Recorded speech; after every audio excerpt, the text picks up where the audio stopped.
Kita harus takut bahwa Allah bisa saja yakhudain pengalap sapa Allah minhu sange mukmin alimana ing iman. Waktan nas'i ing wektu naza. Ini tadi kalau dawe Umar tentang 6 hal sing disembunyikan Allah Ta'ala. Sekarang dawe Utsman.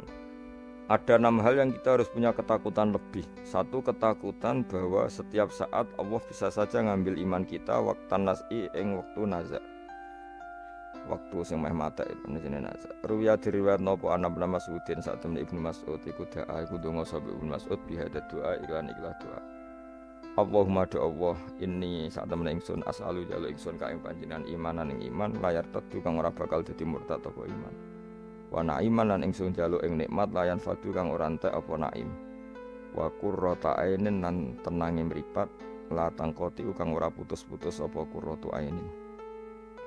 Wa murafaqatu nabi kalan ngancani nabi panjenengan Muhammad sallallahu alaihi wasallam fi a'la jinanil khuldi ing dalem dhuwur-dhuwure swarga khuldi. Ada 6 hal yang orang mukmin harus serius takutnya, yaitu terutama takut diambilnya iman. Ya, terutama takut diambilnya iman di waktu meh mati jenenge naza. Buktinya sahabat sekaliber Ibnu Mas'ud selalu berdoa Allahumma inni as'aluka imanan la yartaddu wa na'iman la yanfadu wa qurrata ainin la tanqati. Tentu kita takut sekali kalau pas dekati mati justru iman kita dicabut. Wasani utai sing kaping pindho iku ayya khofa ingin to wedi sapa wong mingki baril hafadzati sanging sisi malaikat penjaga il katibina tegese sing nulis kabeh li amalil ibadi maring pro ngamale kawula. Ayak tubuh ento padha nulis sapa malaikat alaihi ing atase wong ma ing perkara yaftadi kang dadi keweleh sapa man. Keweleh itu dipermalukan sapa man bi iklan ma yaumul kiamat ing dalam dina kiamat. Yang kedua adalah orang itu takut bahwa malaikat yang menulis amal kita akan menulis sesuatu yang kita akan dipermalukan di hari kiamat. Ani Nabi sallallahu alaihi wasallam kala dawuh sapa Nabi fuduhud dunya. Utawi kemaluan sining donya, utawi dipermalukan ning donya, utawa ina ning donya ku ahwanu. Luwih ringan min fudulil akhirati timbang kemaluan atau rasa malu atau dipermalukan ning akhirat. Rawang riwayat nang hadis sapa At-Tabrani Imam Tabrani anil Fadl sange Fadl qalan Munawi ail aru tegese utawi cacat al hasilu kang hasil li nafsi kedua awaan min kasfil aibi sange kebukae aib fidunya ing dalem dunya bikos ditanasuli kelawan nejo bela diri misale min sange wong iku ahwanu iku luwe napa ringan mingkit manihi tinimbang kasimpene aib ila yaumil kiamat itu meka maring dina kiamat. Hatta yang tasyiro kesigo gumebar apa aib wa yastahiru lan masyiro apa aib fil ma'uqifi ing dalam panggonan hisab. Walidalan krana ara iki lama waqo asmangsane tumiba sapa ba'du sahabat sebagiane sahabat fi zina ing dalam zina. Wa arafalan ngerti sapa ba'du sahabat hadal hadis ing gila hadis aqarra mongko ikrar sapa ba'du sahabat bidzalika lan mongkono-mongkono zina. Lahu maring Kanjeng Nabi. Liyahudda supaya ngekhat sapa nabi hu ing iki ba'da sahabat. Walam yarjilan ora mencabut sapa ba'da sahabat anil ikrari sang ikrar. Ma ta'ridi semertane oleh memtokno Kanjeng Nabi. Mentokno itu menawarkan Nabi lahu maring ba'da sahabat birujuki kelawan rujuk mencabut ikrare. Li ilmihi krana ngertine ba'da sahabat bi anna fadihatahu. Lan sak temene rasa malune wong fid dunya ing dalam dunya bi iqamatil haddi lan dilakonine had iku ahwan iku luwih ringan min fadihatil akhirati timbang malu ning akhirat. Riwal hasil kemaluan sing ana ning donya, rasa malu dipermalukan ning donya iku luwih ringan timbang nanti kita dipermalukan ning mahsyar di depan umum. Jadi misalnya mau kaya ya contoh paling gampang tadi. Kowe hasud mbek wong ning donya iso mbok sembunyikan, nanti dipermalukan Allah ning akhirat karena kamu duwe rasa hasud. Apalagi kalau ngenteni jatuhe wong soleh, jatuhe wong alim, orang-orang yang berkontribusi terhadap agama ini. Terus ke hasud mbok arep-arep jatuhe lho nanti dipermalukan di hari nopo kiamat. Luwih ngeri kalau kita punya dosa yang kita nanti dipermalukan di hari nopo kiamat. Wasali sute sing kaping 3 iku aya khofa ento wedi sapa wong mingki bali setane sanging sisi setan. Ayub tilan to batalo sapa setan amal ing amale wong ai sholihati sing amal saleh. Amal soleh yang kita lakukan lama puluhan tahun, ya mau misalnya kita ngurmat yatim puluhan tahun ikhlas, tapi setelah dia jadi dokter atau jadi orang besar ketika lupa kamu terus gue gedun getun karena ngamal sama seseorang yang nggak bisa balas jasa, berarti amal kamu itu dibatalkan. Mulane kok ora ana wong alim kecuali cuek karena tadi, tapi kadang masyarakat itu angel kandangan. Hampir semua orang alim itu nggak suka kenal santrinya, bukan karena nggak mau, bukan karena tadi sebetulnya ingin sebar mulang ya wis mulang, karena kalau kenal takutnya itu memanajemen atau ngatur-ngatur. Engko akhirnya terus kena gak dituruti, seakan-akan wong ngaji ini mbak aku kok gak nuruti aku. Sehingga banyak orang alim yang milih cuek-cuek itu. Yang ditakdir kenal ya kenal, yang ndak itu sebetulnya hanya untuk menjaga ikhlas dan tidak selalu mengatur-ngatur. Kalau ngatur-ngatur ujung-ujungnya khadun nafsi. Khadun nafsi bisa membatalkan amalnya dia, mulangnya itu. Itu masyhur, banyak orang alim yang nggak mau ditemuin muridnya. Bahkan Sufyan Ats-Tsauri itu masyhur, yang boleh sowan saya harus yang nggak pernah ngaji saya, yang boleh ketemu saya yang tidak ada urusan ngaji dengan saya, karena takutnya tadi misalnya ada orang alim ngajar 10 tahun sama orang itu jadi orang kaya raya sukses. Kadang-kadang kan manusia ingin sesuatu karena gak dituruti, ngundat-ngundat tak ulang kok gak loyal gitu. Itu jadi terus banyak ulama yang milih cuek wis ditegur ketemu ora ya wis. Ya tapi ada saja ulama yang nganggo syariat. Justru dikumpul lo ben ada ikatan sampai alumni, ikatan sampai macam-macam. Ya tapi itu ijtihadnya orang macam-macam. Nah, yang jelas pastikan bahwa semua itu tidak hadzun nafsi, tidak karena keinginan. Itu memang berat aturan-aturan menjaga ikhlas itu berat. Yang jelas saya pastikan nak ono wong gawe perkumpulan grup alumni ngaji atau alumni apa saja, asal ndak nafsu gak apa-apa. Tapi kalau kira-kira itu nafsu ya ndak usah diteruskan, karena nanti takutnya barang yang kita lakoni, misalnya kayak kula mbek jenengan kan ngaji Jalalain nama, saya tentu suka nggak kenal kalau nuruti, karena itu lebih aman secara ikhlas. Tapi kalau terlalu begitu nanti takutnya nggak ada silaturahim, nggak ada penguatan agama Allah, karena nggak ada muwasalah, nggak ada sambung menyambung.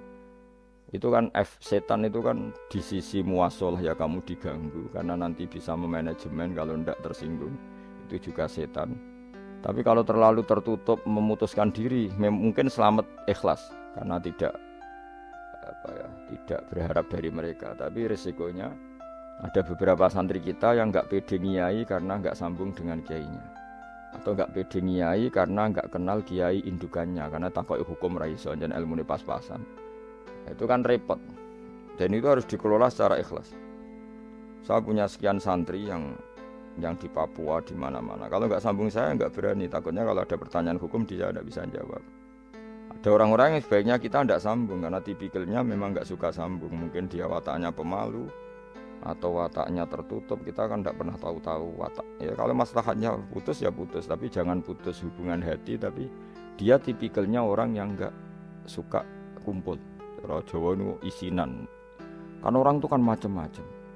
Yang penting semuanya jangan karena hadzun nafsi. Itu eling-eling itu terus. Makanya Sufyan Ats-Tsauri masyhur, soalnya muridnya itu moh tenan. Karena dia takut kemudian menuntut haknya sebagai guru. Nah, korek sab'ah yang terkenal Sayyid Hamzah Az-Zayyad itu dia pernah ada orang sowan, ya Hamzah saya ini punya utang banyak, tolong bilang sama Muhyiddin jenengan yang kaya supaya mensafaati saya.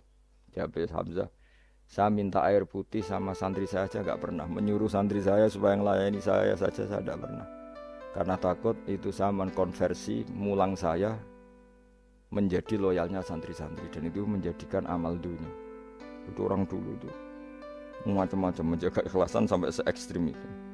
Ya tentu tidak semua ulama seperti itu. Ada ulama yang suka ngongkon santri karena biar dapat barokahnya khidmah. Ada ulama yang suka minta tolong santri supaya mereka terbiasa khidmah. Itu kan ijtihad. Yang penting pastikan diri kamu tidak ada hadzun nafsi. Itu semuanya motifnya itu nafsu, itu jangan. Karena tadi kalau kamu terlalu tertutup, terlalu terputus, nanti nggak ada kekuatan Islam dalam hal silaturahim. Makanya dari Imam Ghazali ya tidak semua ulama kayak Hamzah Az-Zayyad, tidak semua ulama kayak Sufyan Ats-Tsauri. Tapi juga kamu jangan terlalu manajemen. Kira kuwabe umatem mbok anggap aset. Akhir rombongan umroh sepiro umat sak menagi terus dihitung. Soalnya kan ya terus repot semuanya diasetkan, apa? Semuanya diasetkan itu ya bahaya betul itu. Bukan bahaya pada dirinya dia, tapi juga bahaya bagi kelangsungan agama karena semuanya jadi materi, jadi aset, jadi itu. Ya sudah kita ngikuti aturannya Allah dan Rasul. Ya nak cara kula paling gampang ya wis alami wae alami nak sing ditakdir Allah kenal ben kenal ora ya wis penting wis buan ngono kabeh. Ya sudah darhum sudah sementing tadi ikhlas.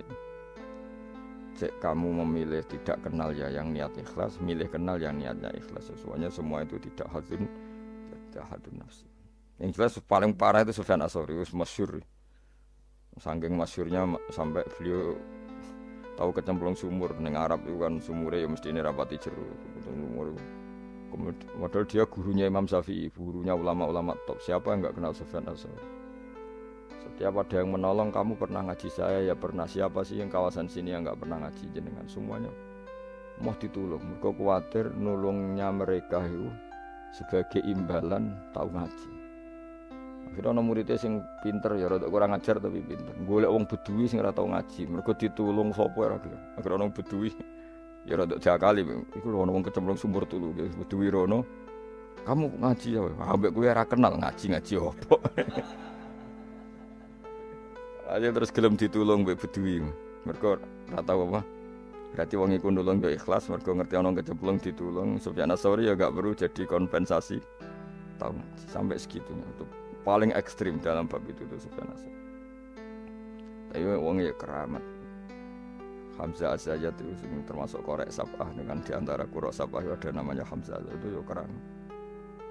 Kiai kok kakean manajemen santri ini gue serang arah keramat. Ya, tapi yo rapopo tapi serapati keramat. Ya karena tadi apa ya? Tetap lama-lama itu jadi hadun nafsi. Misalnya Kiai ini di biro umroh terus anak buahnya santri ini juga umroh lewat travel ya rodok piye terus kamangane ra enak. Tapi ya ndak salah, tentu ya sah saja karena santri ini ya kurang ajar juga wong karuan Kiai ini di biro kok daftar biro liya Kiai ini sama santrinya ya kacau juga. Tapi Kiai ini terlalu berharap ya kacau juga. Yang sing selamat sapa? Sing karuan ra kelar umroh iku malah selamat ya. Sing diri apane nang bocah ra kena ora ngono manfaate lah kemana ya tapi memang jangan berlebihan karena tadi ketika ada kiai tidak mau bikin biro umroh kemudian yang bikin orang fasik atau orang lain kita ya kedosan karena nyugeno wong nopo fasik.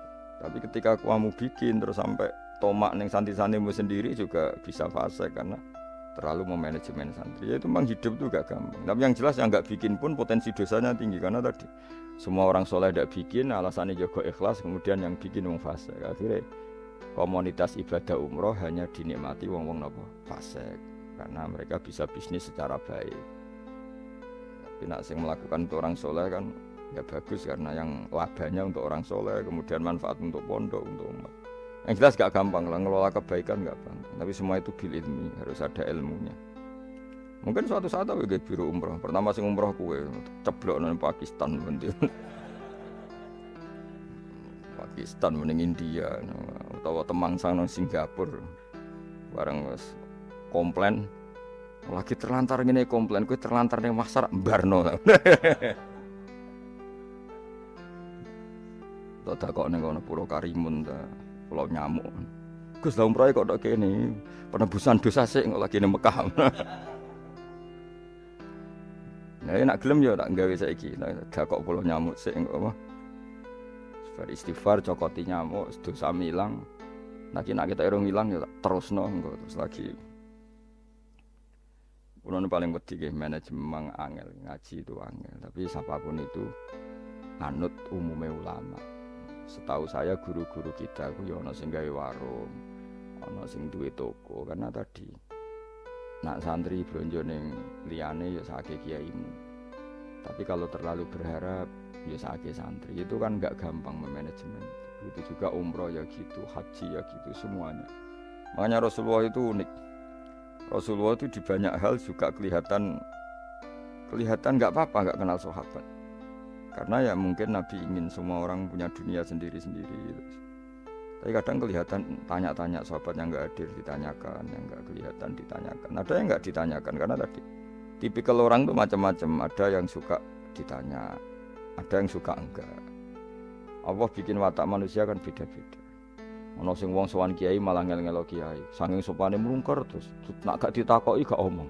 Malah bingung to kiai ini maksudnya iku piye sowan mlungker tok terus. Ono sing sowan niku saking ramae menomong nganti kiai ora keduman omong. Oh jenenge wong akeh, ngono. Wong akeh. Ya sing barno semacam-macam dunya. Malah ngel-ngel wong semua terus piye kiye ini bukan piye. Dikandani ora roh maksude ku piye. Ditakoki yo keselen takok. Mau jawab sitok apa? Angking sopan. Warafi uta kang kami papat tu ayak khofain to wedi sapa wong mingki bali malakil mauti sanging sisi malakatul mauti. Ayak khoda ento ngalap sapa wong hu ing wong ayak bida tegese jupuk sapa wong ruhahu. Yak bida tegese jupuk sapa malakul mauti ruhahu ing nyawane wong halakoni. Ing tingkah anane wong fi ghaflatin ing dalem lali anillahi taala sing Allah taala bahtatan kelan dadakan efujatan tegese dadakan min ghairi taqaddumi sababil mauti saking tanpa sebab pemulaan kematian. Kita selalu takut ujuk-ujuk malakul mauti jupuk nyawa kita dalam keadaan lupa Allah Subhanahu wa taala. Nah nek ape mati loro sik yo ana hikmahe supaya iso siap. Ya, tapi aja terus loro donya muntek nggo ngobatno terus mati. Aduh sih gak sopan ya. Wah, gak sopan. Donya lara kok nganti donya entek lagi mati wong nek ora bakat. Aduh, ora bakat apian. Mbok yo aja manak mati ae ora usah ngentekno donya sik sake anakmu iku. Kadang wong kan akeh lara. Piye? Ngentekno donya bariku tetep mati. Cara kula iku kurang beretika. Sake anake. Aja geman ngono maksude saake kan anak apa? Jadi donga Gusti nak badhe njenengan pejah nggih monggo mumpung niki kula pun siap wis mati. Ya nganggo dunya sak kadar aja dientekno sik tetep mati. Sampai wong tuane bingung to jenenge. Anake bingung, bojomu bingung piye ndak kok tetep mati. Jebule njen dendam ya. Dendam daripada marisi anak mendingan tak gowo dhewe wae. Oh gak sopan ya. Ini rasa tahlili. Mong kelakuane ngono. Wal khamisu te sing kelima iku ngene, khofu tegese wedi sapa wong mingki bali dunya sangi sisi dunya. Mata iha tegese papae sedunya wasinatiha lan ya tegese papae sedunya ayakhtar. Yen to kebujuk sapa wong. Minane kebujuk ayat ma'inna tegese ngrasa nyaman sapa wong biha kelan dunya. Kamu setiap punya dunia itu merasa nyaman dengan dunia itu, sehingga kalau dunia itu enggak ada kamu tersiksa. Itu ya repot. Kaya zaman awak dhewe rong sugih iku duwe dhuwit 1000 ngopi ya wis seneng. Barang wis sugih nek ora duwe tabungan 1 juta 2 juta enggak nyaman. Akhirnya kita nyamannya dengan materi. Dhisik lunga iku ya wong mayeme nggo jimat, saiki nek gak nggo ATM, nggo HP wis gak nyaman. Wis saiki lunga jimatem karek ning omah tetep lunga, tapi nek ATM karek utawa HP-mu karek balik, nah. Aduh repot. Ya wis ngono macam-macam. Ya wis ra apa-apa zaman akhir, tapi kita tetap belajar secara ilmu. Apa belajar secara bisa lunga Jakarta ya nyaman-nyaman. Sembayangno nak terlantar ya turun ning masjid. Saiki gak. Nak gak di hubungan WA wong Jakarta ora nyaman. Mereka kepengin nyaman di Jakarta, mereka kancane akeh. Sono nang saiki ruwet. Jane ora usah mbayang ngono. Kula kecelok wong alim termasuk tokoh. Kula lunga ning ndi ora tau ngubungi wong setempat wis. Anut kula biasa teng terminal Surabaya suwi bisira liwat santai. Kabeh kawulane pangeran ketemu wis ribet, ketemu dagang asongan ya kawulane pangeran kabeh umat Nabi wis ora ribet. Ditulung wong sugih ku bolak-balik diterno. Ala wong awam bolak-balik. Soale urip ora usah di manajemen ben kono. Ning donya mesti 8 menit kok ribet. Dadi uripem iku umure donya mulai digawe nganti kiamat iku dinisbatno akhirat ana sing ngitung 8 menit. Iku mulai pertama donya digawe nganti dina kiamat. Iku dinisbatno selawase akhirat mok 8 menit. Pemene umurmu trimo 80 tahun iku 0000 sekian. Ya ngono kok ben dihormati wong ben dijujuk wae ora penggawean ben.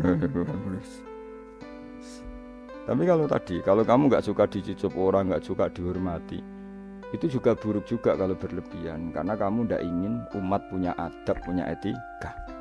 Tapi kalau kamu ingin umat punya etika juga berlebihan, karena jangan-jangan itu nafsu kamu ingin dihormati. Nggak gampang ngelola itu semua, nggak gampang. Saya juga nggak suka orang sufi yang berlebihan, nggak suka dihormati, nggak bisa salami template, nggak suka di. Khawatirnya nanti mendidik umat tidak punya etika, tidak punya aturan, tahu hanya guru. Tapi kalau kamu itu berharap itu berlebihan, jangan-jangan karena nafsu kamu yang ingin dihormati. Maka kita harus seimbang. Kita juga suka umat itu sopan, karena itu menjadi umat berperadaban. Kalau berperadaban maka lebih mudah menjaga Islam. Tapi kalau kamu manfaatkan sebagai bagian jatah nafsu kamu, itu pasti kamu disalahkan Allah juga.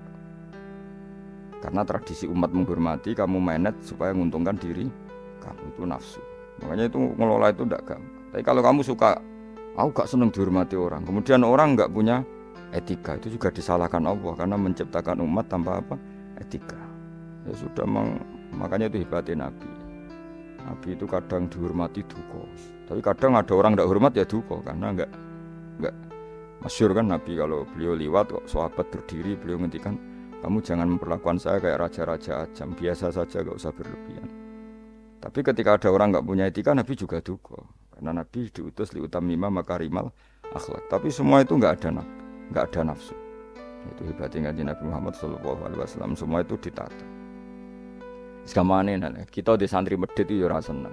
Mergo itu didikan yang nggak baik. Tapi misalnya kowe berharap santri kulo mau dengan makna ngekei kowe, itu ya babnya ditomak. Napa babnya ditomak? Tapi kalau membiarkan santri medit, kamu tidak tarbiyah. Medit adalah sifat yang dibenci Rasulullah, dan kamu membiarkan orang itu medit. Ya itu kita harus punya tadi ilmu lagi-lagi yang bisa mengelola itu semua ilmu. Wasa disutai kang kaping 6 juga ya khofa yen wedi sapa wong mingki balil ahli. Saking sisi keluarga wal iyali lan anak putu. Wahum utawi al ahli wal iyali kuman wong yamunu kang rumat sapa wong hum ing wong akeh. Dikatakan keluarga orang harus kamu rumat. Kamu harus punya ketakutan juga sama anak-anak kita, sama keluarga kita. Ayyash dakhila. Ingin to dadi sibuk sapa wong bihim mok kelawan ngurus keluarga. Soale kowe dia anak, wae prainan jaluk prainan, bojo blonjo mbok urusi terus kapan kowe